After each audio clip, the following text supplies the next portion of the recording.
Tere taas! Jätkame oma veebnode keskkonnas kodulehe ehitamist. Selleks, et väikest ülevaadet saada seni tehtust, siis vaatame oma pärisvaadet. Meie kodulehe aadressiks sai harjutamiseks 0veebnode.com. 0 tekkis siia aadressile lõppu seetõttu, et olin teinud tühiku. Koduleht ja tema kujundus näeb ta praegu välja niisugune. Ülevalt täiesti võiks sobida. Paigutus isegi ka, aga kuidagi ei meeldi galerii avalikult siin ees ja kontaktide asukoht ka. Soovin seda kindlasti ümber teha. See nupp on see, millest ma esimeses juhendis rääkisin, et kodulehe aluses ei saa me tasuta versioonis seda eemaldada. Aga ei ole paha, sobib ta nii ka. Minu plaan on praegusel hetkel kodulehe kujundust muuta. Selleks oleks tarvis meil minna uuesti kodulehte toimetama. Olles sisse loginud kodulehte ja olles võtnud iseenda projekti sealt, nagu seda siin keskkonnas nimetatakse, selle liigutuse me õpime ka pärast selgeks. Käesolevalt praegu näitame, kuidas me muudame selle põhja ehk kujunduse ära. Klõpsime siin menüüribal kujunduste nupule ja muudame seda esimene. Siin nüüd on näidatud, et need preemiumid annab ainult tasulisele versioonile. Ja siin on just nagu märgata neid mõnusa paigutamisega kodulehti. Ja ma võingi siit võtta kohe esimese, klõpsin, teen ta aktiivseks ja nüüd on see koduleht nüüd hoopis selline. Ja kui ma seda nüüd valiku võtan, selle paigutus kodulehe peal on nagu ehk mõnusam, siis ma klõpsin sellele ja kinnitan enda valiku. Nüüd, kui ma lähen ja vaatan seda kodulehte nüüd päriselt, kuidas ma olen soovinud, siis teen siit uuenduse refreshi aknale ja meie päris koduleht näeb välja just niisugune. See galerii on siin küll kaasas, galerii on siin sellisena olemas, siia saame me panna pilte, aga galerii on selle nupu all, seega selle eraldi mooduli me võime täiesti siit kõrvaldada. Kuidas me seda kõrvaldame? Nüüd ma lähen uuesti toimetamise keskkonda. Olen siis esilehel, võtan selle esilehe ja ei meeldi see boks mulle. Siin ei olegi midagi muud, kui see galerii nupust kustutan ta ära ja ma soovin ta ära kõrvaldada. Siis, nagu mäletate, kinnitab meie valiku kindlasti see kollane publisnupp.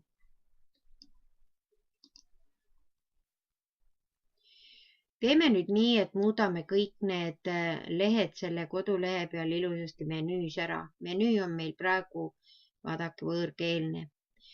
About us, teeme sellele klõpsu ja me tahame, et ta menüüs oleks eestikeelne. Avasime selle lehe ja läheme, võtame siit properties, võt selle nupu ja kirjutame eesti keeles, näiteks meist. No nii ta siin meil on, kirjutame selle ka eestikeelseks. See nüüd on, mis avaldub pärast veebilehe liideses. Ja käesolevalt ma veel korra juhin tähelepanu, et siin on see nüüd meie kodulehe puu. Siin ta näitab, missuguse lehe alla me võiksime teda tegelikult veel viia. Kuigi me praegu ei pea viima. See meist, et anname lugeda kodulehe lugejatele iseendast, võib ta jääda ka avalehele. Nii, ja panen OK nupu. Publitseerin ära ka. Nüüd on vaja see leht ise ka eestikeelseks teha. Siin on vaja, näete, edit nupule ja selle ingliskeelse teksti asemele kirjutame eestikeelse. Meist või kes me oleme. No nii. Kes me oleme. Teeme nii, kuna õpilastele on plaanis koduleht luua, siis räägimegi, kes me oleme ja miks me seda kodulehte teeme. Nii. Oleme põhikooli õpilased.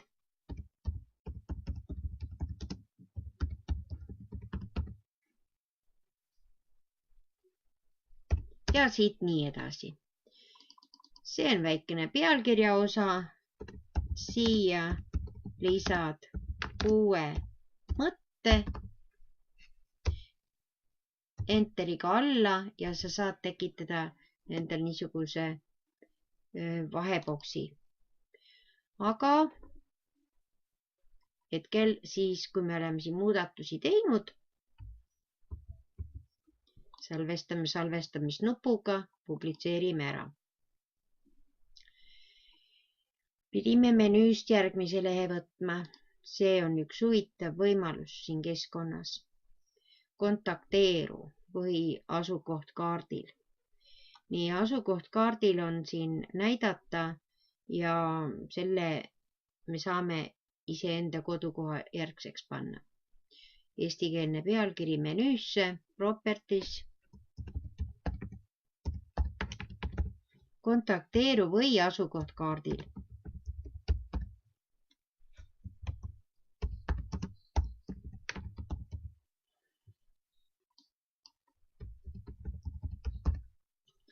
Nii, võib ka jääda esilehele.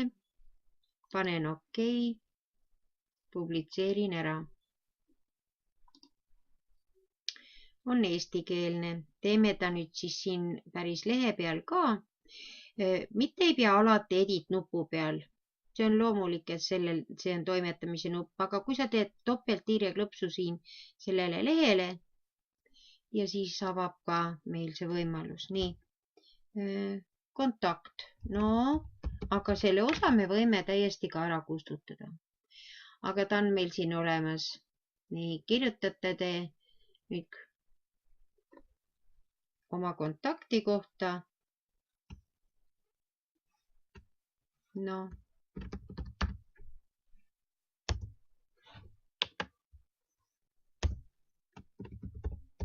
Asume Saaremaal. See on kodulehe omaniku oma soov, kuidas ta soovib kirjutada. Juhin tähelepanu, nagu te näete, siin on meil täiesti tuttav niisugune kodulehel teksti muutmise võimalused. Selline nagu Wordiski on. Aga samas ma kinnitan teile, et kõik lehed, mis me siin kodulehes loome, peavad olema ühtse fontiga, ühtselt kirjutatuna. Siit ma arvan nii, et me ärme hakkamegi siit muutma. Salvestan ära.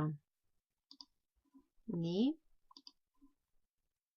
Asume Saaremaal, siin tekkis. Kuidas me nüüd aga seda kaarti nüüd õigeks teeme? Teeme siin selleks lahti selle settings nupu. Nii. Ja paneme siis enda aadressi siia.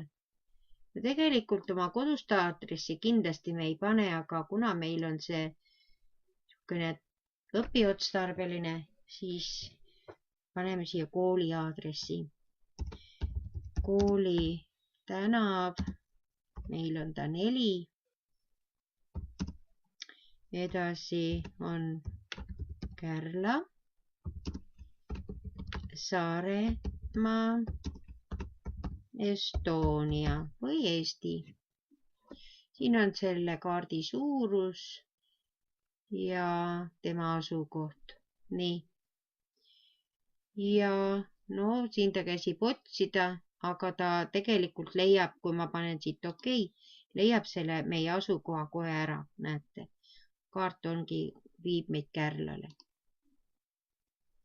Nii, nüüd kui ma rääkisin, et me ei pea endast siin palju midagi kirjutama ja see kontaktinupp, mis siia lisasime, selle võib täitsa ka kõrvaldada. Jätame ainult vaikselt selle kaardi ristiga ja olen nõus teda eemaldama. Publitseerin ära ka. Nii, järgmine leht. News leht ongi see, mis tuleb meil pärast siit nende juurest lehetüüpide valikul. See on see, mis pakub, näete, oma lugusid niimoodi meile nagu väikeste tekstiboksidena.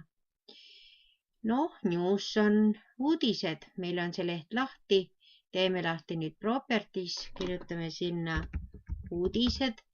See koht on siis menüü nupp. See läheb aga veebiaadressi nagu sükene liides. Siin kindlasti ei tohi olla täpitähti. Nii. Okei, publitseerin. Teeme nüüd siis selle eestikeelseks.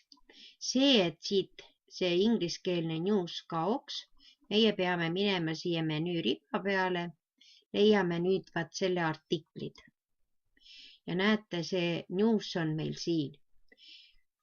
Kohe ära klõpsi, vali siit see valikunool ja nimeta ümber.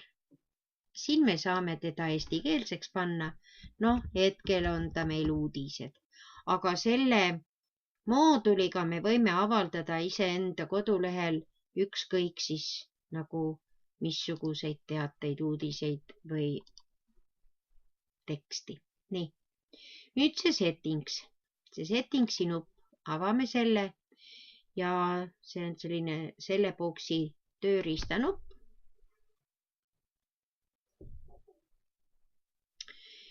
Siin ta näitab, mitu artiklit ta näitab. See tähendab seda, et mitu artiklit on kohe meil ees avatud.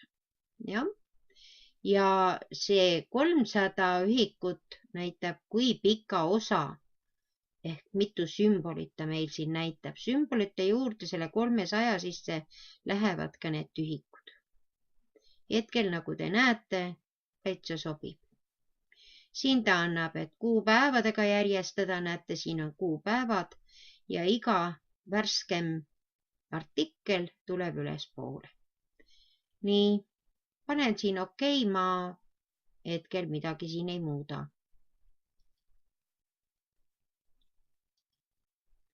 Nii, ja kui me tahame nüüd lisada, kõigepealt meie peame need ingliskeelse tekstid enda jaoks eestikeelseks looma. Nii, näete, siin on nüüd väikene tööriistanupp ja see on sellise tekstiosa kustutamise nupp. Aga teeme sellest eestikeelse artikli loo juba endale, jah? Paneme siia endale artikli pealkirja. Mis me paneme? Artikkel 1. Teeme selle kõik aktiivseks ja kirjutame oma eestikeelse teksti siia.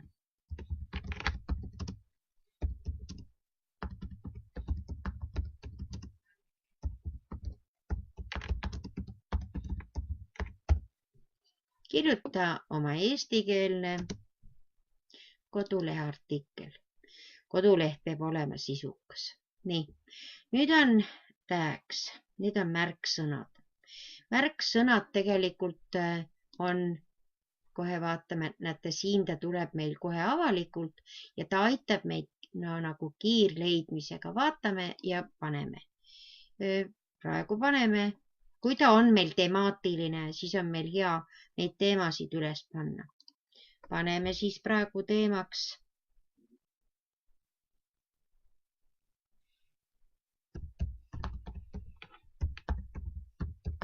interaktiivne, väike märksõna ja paneme